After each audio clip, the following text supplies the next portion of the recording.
પૂર્વ કચ્છના Gagodar bus stand નજીક નેશનલ હાઈવે પર ચાલુ નવા 6 લેન ઓવરબ્રિજના નિર્માણ દરમિયાન વરસાદના કારણે જૂના ઓવરબ્રિજની એક બાજુની માટી ધસી પડવાની ઘટના સામે આવી હતી. ઘટનાના પગલે થોડા સમય માટે અફરાતફરીનો માહોલ સર્જાયો હતો. જોકે સદનસીબે ઘટના સમયે બ્રિજ નીચે કોઈ મજૂર કે વાહન હાજર ન હોવાથી મોટી જાનહાનિ ટળી ગઈ હતી.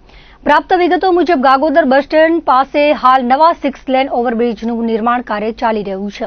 તેની બાજુમાં આવેલો જૂનો ઓવરબ્રિજ હાલ વાહન વ્યવહાર માટે ઉપયોગમાં લેવાઈ રહ્યો છે.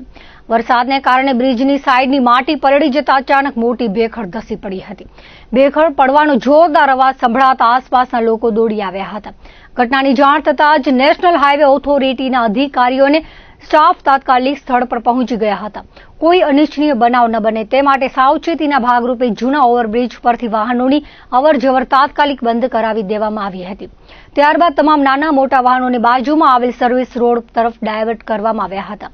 સર્વિસ રોડ પહેલેથી કાર્યરત હોવાથી હાઈવે પર ટ્રાફિક જામ જેવી ગંભીર સ્થિતિ સર્જાઈ ન હતી. બીજી તરફ હાઈવે ઓથોરિટી દ્વારા ઘટના બાદ તાત્કાલિક સમારકામ શરૂ કરવામાં આવ્યું હતું. ડામર અને અન્ય સામગ્રીથી ભરેલી ટ્રકો સ્થળ પર મંગાવી બ્રિજની સાઈડમાં પુરાણ અને મજબૂતીકરણની કામગીરી યુદ્ધના ધોરણે હાથ ધરવામાં આવી હતી. વરસાદી માહોલ વચ્ચે પણ કર્મચારીઓ સતત કામગીરીમાં જોડાયેલા રહ્યા હતા, જેથી વધુ ધસારો ન થાય અને વાહન વ્યવહાર ઝડપથી પૂર્વવત થઈ શકે. પ્રાથમિક રીતે વરસાદના કારણે માટી નરમ પડી જવાથી આ ઘટના બની હોવાનું માનવામાં આવી રહ્યું છે.